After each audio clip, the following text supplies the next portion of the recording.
And suddenly, the Most High shows up.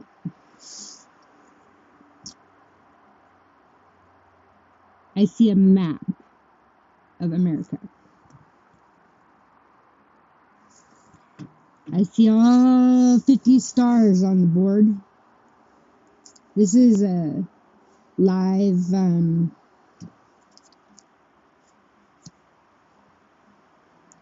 a real-time map of the 50 states, the capitals. Whose map is the... But the people who are in this country, and I'm not talking about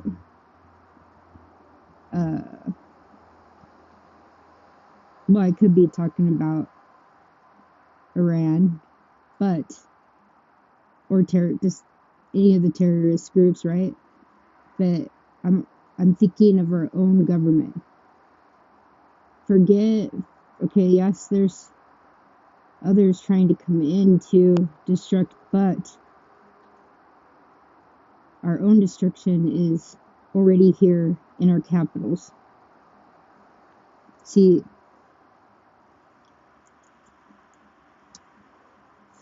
something specific about Arizona's governor with Biden, though.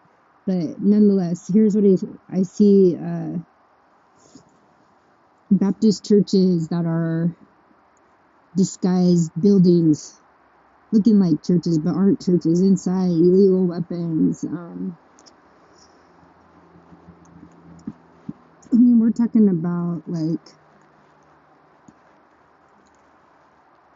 weapons. Like somebody's got some serious weapons.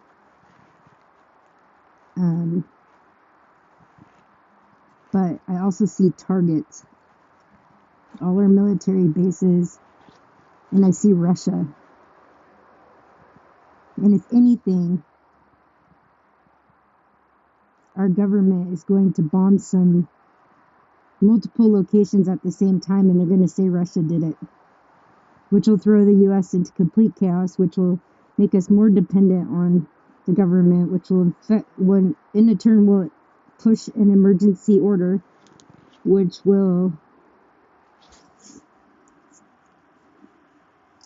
throw us down on lockdown, but even greater than that,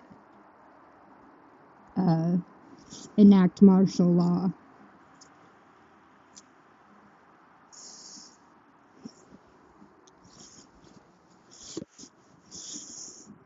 But I also had a vision of going to Hagia Sophia and saying my testimony, and then going around and saying other parts of my testimony in different cathedrals, mosques, and basilicas or temples, just ones that have been turned into museums or tourist attractions, these kind of churches. And it was just from church to church to church. But could you imagine preaching the word, discipling nations out of these places? A good example. There's so many examples of these churches, but I'll give you one in Santa Fe. There's an old church there that is a tourist attraction, and you go in and you give them an entry fee, and then you have to pay $1 to light a candle and pray. So, oh Lord. But no, this is serious.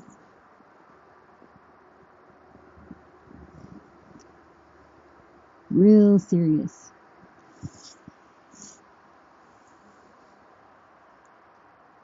And how the Nazis infiltrated America's intelligence agencies is a total suddenly, which is crazy. Had looted from Europe, and were attempting to distribute around the world in order for use after 1945. Okay, they're talking about the Nazis' treasures. Now, think about America's treasures. You don't think that Russia knows where our treasures are? Or any other country for that matter? Of course they want the loot. The Americans knew such plans had been hatched by industry and even in the Reich Chancellery. They were also aware of a network of foreign companies set up to keep funds safe. In Monaco in particular, numerous shell corporations had access to millions. Shell, the gas station. One company was a broadcaster, on whose board sat the then unknown Kurt Georg Kiesinger.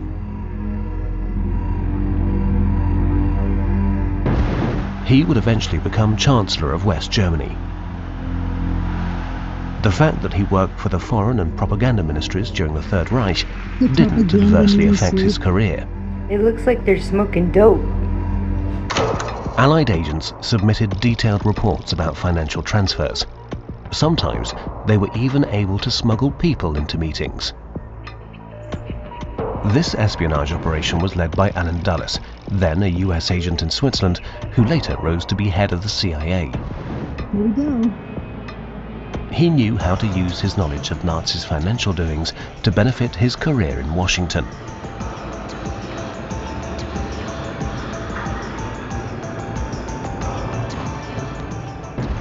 When a bomb attack destroys the Berlin Reichsbank in March 1945, gold and currency reserves are no longer secure.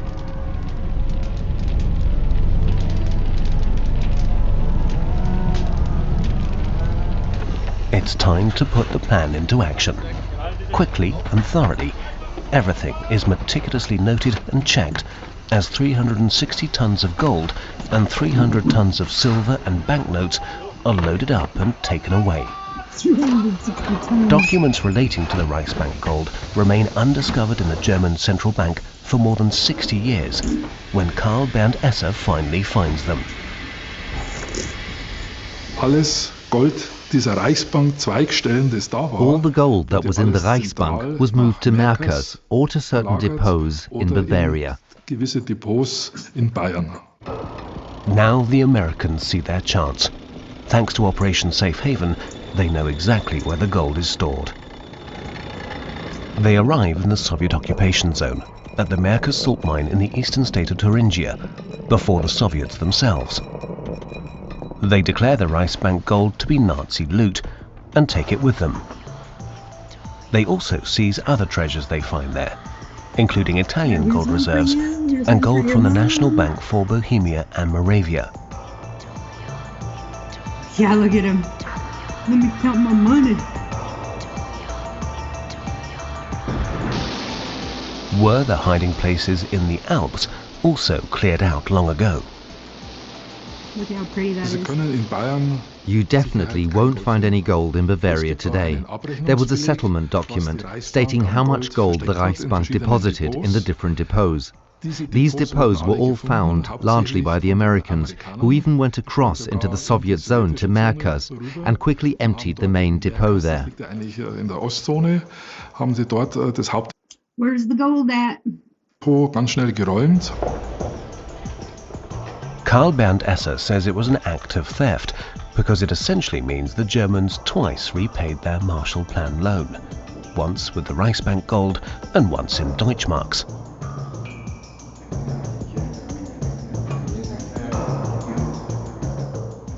The Marshall Plan was a successful American invention of how to trick friends without them realizing it. If I take €1,000 from you and you don't notice, and then I say, I'll lend you €1,000 and you pay it back with a bit of interest, you'd think, what a nice gesture. But in reality, I took €1,000 from you already. You just didn't notice. The US intelligence services don't only use their knowledge and their treasures in Germany, but also recruit Italian fascists during the Cold War. The idea is that they will fight communism on America's behalf.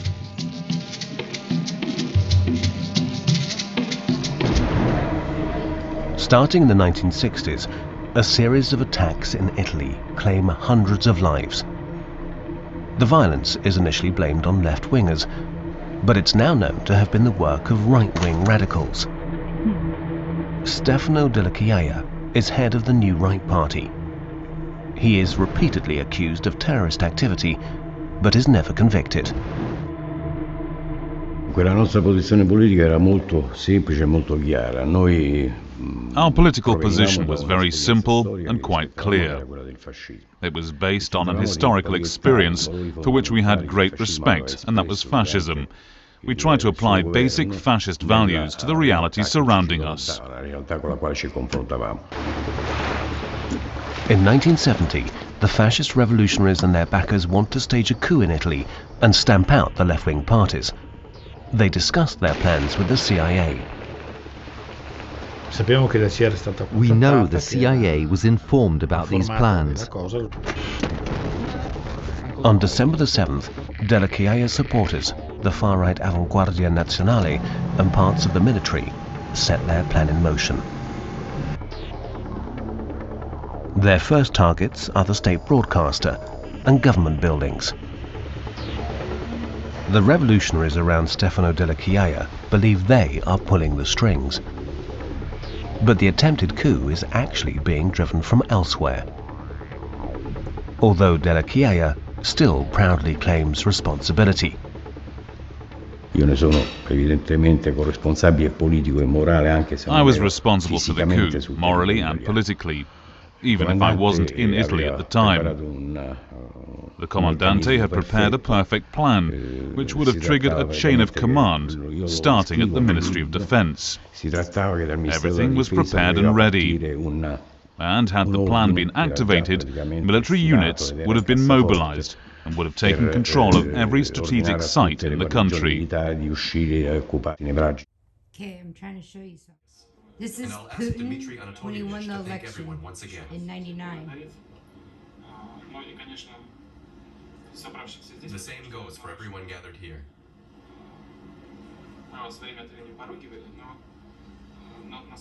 We didn't always agree, but in fact, everything was developed step by step, little by little, aiming at the result we're currently moving closer towards.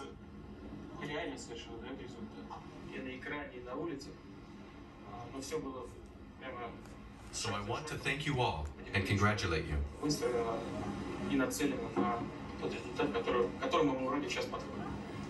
This is your success. Okay, keep in mind that these are people that are closest to him. Now watch this.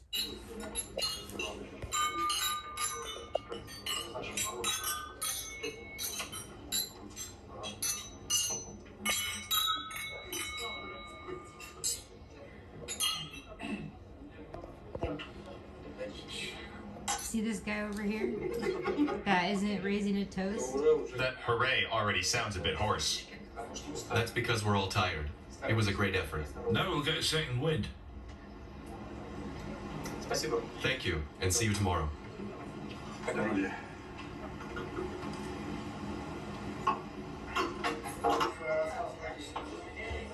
The TV set in the campaign headquarters was tuned to NTV. Just a year later, Russia's best channel. Check out this guy again. Watch him. He doesn't look very happy about Putin's win.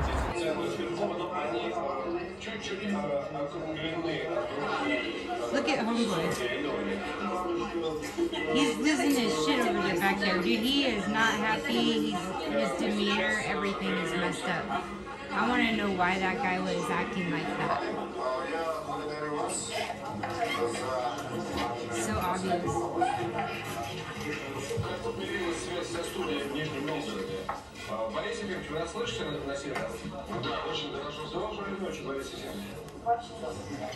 Even now, looking through the footage, I can hear Boris Nemtsov's voice coming from the TV against the hubbub in the winner's campaign headquarters. I turn up the volume. Pay attention and listen real close. Напомните, какова же была ваша позиция в действительности? Во-первых, я принадлежу Союзу правых сил. Союз правых сил принял решение, вы знаете, это непростое решение, поддерживать Путина. Хотя вместе с Ириной Гамадовой мы воздержались. Второе, я считаю, И сейчас считаю, что для страны лучше было бы, если бы прошло 2 тура. Между первым и вторым туром фаворит гонки мог бы взять на себя обязательства, в первую очередь перед народом, и мы бы не в таком состоянии неопределенности, в котором мы находимся сейчас. Мы действительно не знаем программу экономическую Путина. Эту программу он не собирался обнародовать, видимо, она появится только после инаугурации. А это значит, что и для экономики страны, и для граждан страны ситуация полной неопределенности. То есть мы проголосовали сердцем, сами не ведая того, что с нами будет завтра. That tomorrow was to stretch out for many years. In the autumn of 2015, the body of the millionaire Mikhail Lesin was found with head injuries in a cheap hotel in Washington, D.C. Now, what is wrong with that picture? What? Hold the fort. That's crazy. DC of all places, no doubt. You know, how is it that I come across these things? And in the winter of that same year, Boris Nemtsov, who had joined the opposition to Putin, was shot right under the walls of the Kremlin. Strangely enough, most of the people who worked for Putin's victory and stood shoulder to shoulder with him when he was elected have today either gone into opposition or been dismissed, like Alexander Voloshin, the Kremlin chief of staff, and even Putin's wife Lyudmila, whom he divorced. The only person still with him, at least for now, is Dmitry Medvedev, who became interim president of Russia between Putin's second and third terms. Look at that. Can we say time travel? Meanwhile, And by the I way, went on shooting my film, which was now about look, the elected that's president, heaven. followed by a Heaven film is about life the in riches, Kremlin. guys. It seemed that nothing radically changed during the first year of Putin's presidency. Just details and nuances that seemed insignificant at first glance. For example, the president signed a federal law returning the banner of victory over fascism to the army.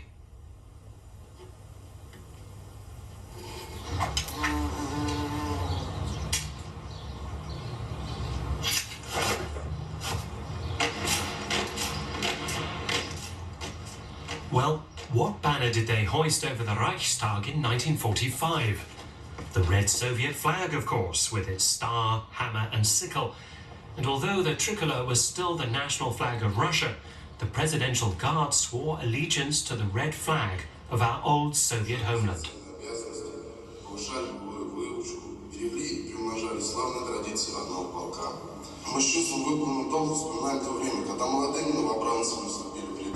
I'm going to make the case for Putin as such.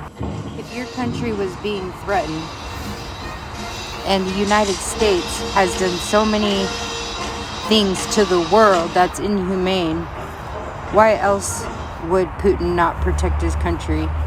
We all need to give him the benefit of the doubt because we're not in his position. The new president also Case in brought a point, new we don't inner even circle understand to the fully Kremlin. what the United States Igor Sechin, of America Putin's has former done to deputy the in world. St. Petersburg, became one of its main figures. It was Sechin who was seen as the prime mover in bringing the business community to heel and imprisoning Mikhail Khodorkovsky. Look at their phones. Now, I'm not giving Putin a free pass. I'm just saying, if you feel Sechin would threatened, take over as head what are you of going to do? Rosneft, the oil company that swallowed up Khodorkovsky's Yukos after his arrest. Now, listen to this. It cracks me up. Published on the WEF website. The pandemic simulation was done to prepare the leaders' response to the possibility of a pandemic that would materialize almost simultaneously if we take into account the subsequent criticism of China for its delay in informing the world public opinion. Event 201 was sponsored by the WF together with the Gates Foundation and Johns Hopkins, a U.S. private research university based in Baltimore. The real pandemic would follow soon after. The most extensive portrait of Schwab bears the signature of Mr. Johnny Vedmore, who is a freelance investigative journalist from Cardiff, Wales. As the 2023 summit is underway, let's see who is the initiator of the forum according to the research of the particular journalist. On the morning of September 11, 2001, we remember what happened then, Klaus Schwab was in Park East, New York, and witnessed one of the most spectacular events of the next 20 years as planes hit the two World Trade Center buildings. Today, 2 decades later, Klaus Schwab once again sits in the front row of another generation-defining moment in modern human history. Seemingly always having a front row seat when tragedy strikes, Schwab's proximity to world-changing events likely stems from being one of the most well-connected people on Earth. As the driving force behind the World Economic Forum, the International Organization for Public-Private Cooperation, Schwab has courted heads of state, top business executives, and the elite of academic and scientific circles at Davos for more than 50 years. More recently, he has also flirted with the ire of many for his most recent role as the head of the Great Reset, a sweeping effort to remake civilization worldwide for the benefit of the World Economic Forum elite and its allies. Schwab, speaking at the forum's annual meeting January 2021, emphasized that building trust would be integral to the success of the Great Reset, signaling the continued expansion of the initiative's already massive public relations campaign. Although Schwab called for building trust through an unspecified progress, trust is usually facilitated through transparency. Perhaps this is why many find it difficult to trust Schwab and his motivations, as little is known about his history and biography prior to the founding of World Economic Forum in the early 1970s. Like many prominent leaders of the elite-backed agenda, Schwab's online record has been well scrubbed, making it difficult to find information about his early history as well as information about his family. However, having been born in Ravensburg, Germany in 1938, many have speculated in recent months that Schwab's family may have had some connection with the Axis war effort, ties that, if made public, could threaten the reputation of the World Economic Forum and bring about unwanted scrutiny of his mission and motivations. Unlimited Hangouts Investigations explores in detail the past that Klaus Schwab has worked to hide and reveals the Schwab family's involvement not only in the Nazi quest for the atomic bomb, but also in South Africa's illegal nuclear program to apartheid. Particularly revealing is the story of Klaus's father, Eugene Schwab, who led the Nazi-backed German branch of the Swiss engineering company in the war as a prominent army contractor. The company Escher Wyss, WYSS, would use slavery to produce machinery vital to the Nazi war effort, as well as heavy water for their nuclear program. And years later, at the same company, a young man, Klaus Schwab, served on the board when the decision was made to equip South Africa's racist apartheid regime with the necessary equipment to advance its quest to become a nuclear power.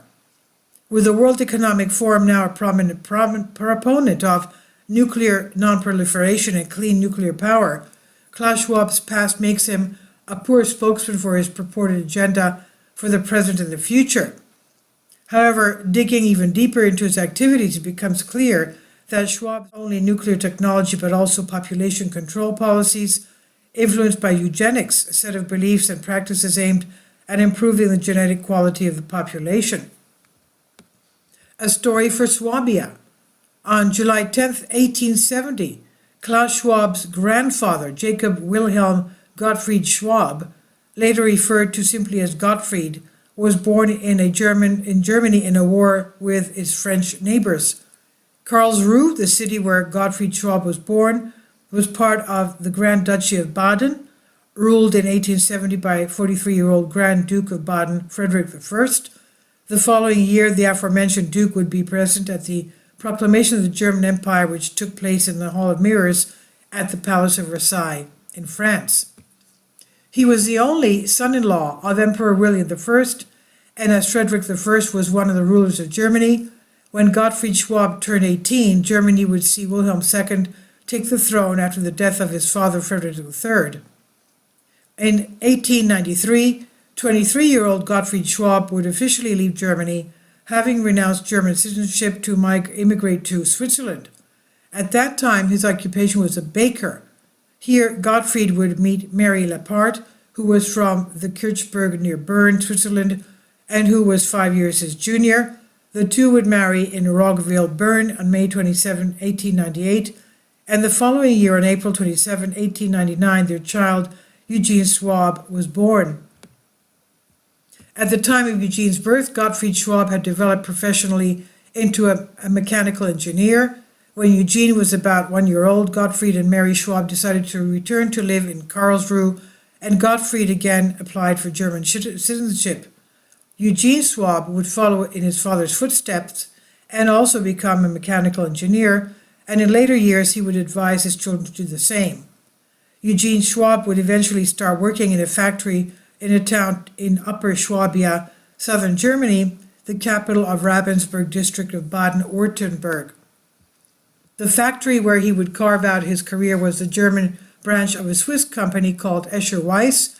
Switzerland had many long-standing economic links with the Ravensburg area, with Swiss traders in the early 1970s bringing yarn and textile products. The same period, Ravensburg delivered grain to Rorschach deep in the Swiss Alps until 1870, along with breeding stock and various cheeses. Between 1809 and 1837, 375 Swiss lived in Ravensburg, although the Swiss population had fallen to 133 by 1910.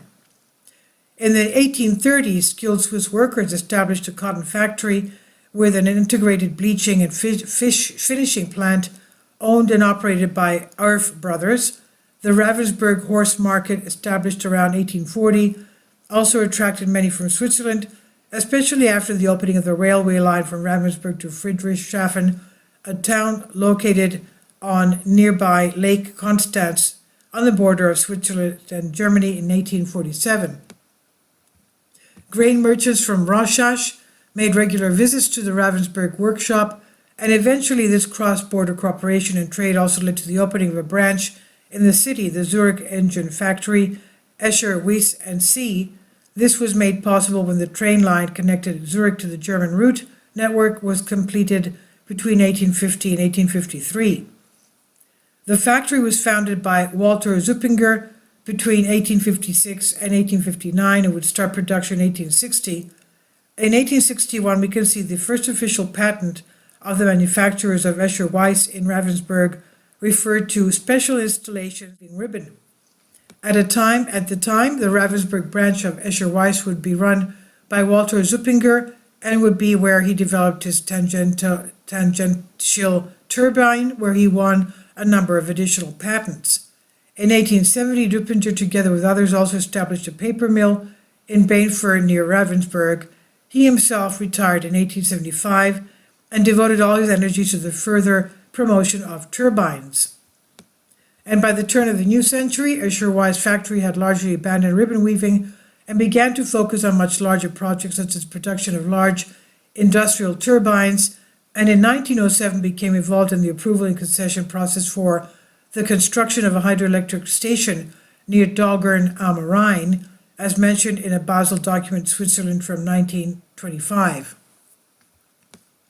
By 1920, the Escher-Wyss factory found itself in serious financial difficulties.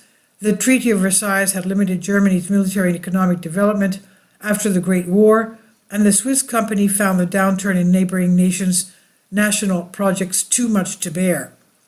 Ostroso, the Escher-Wyss parent branch located in Zurich and founded in 1805, and the company, which still benefited from the good reputation and a history spanning more than a century, were deemed too important to lose. In December 1920, a reorganization took place with the share capital reduced from 11.5 to 4.015 million French francs, which was later increased again to 5.515 million Swiss francs. Nevertheless, by the end of the 1931 fiscal year, the Escher-Wyss company was still losing money. Until then, the factory continued to deliver large-scale construction contracts during the 1920s, as noted in official correspondence dated 1924, exchanged between William III, Prince of Thuringia, the Escher-Wyss company, and the property manager data of the House of Thuringia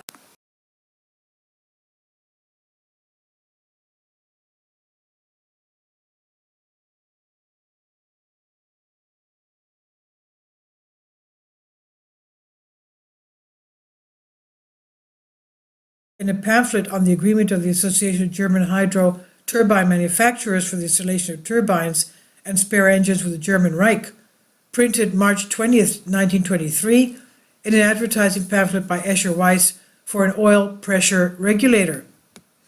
After the Great Depression of the early 1930s had devastated the world economy, Escher Weiss announced that the disastrous development of the economic situation in relation to currency is abating. The company, Escher Weiss, is temporarily unable to continue its current obligations in various customer countries. The company also revealed that it would seek a court adjournment to the Swiss newspaper Neue Zürcher Nachrichten, which reported on December 1st, 1931, that Escher Weiss has obtained a stay of back till the end of March 1932 and acting as receiver in Switzerland, a trust company. The article optimistically stated that there should be a prospect of continued business. Hallelujah. Los geht's.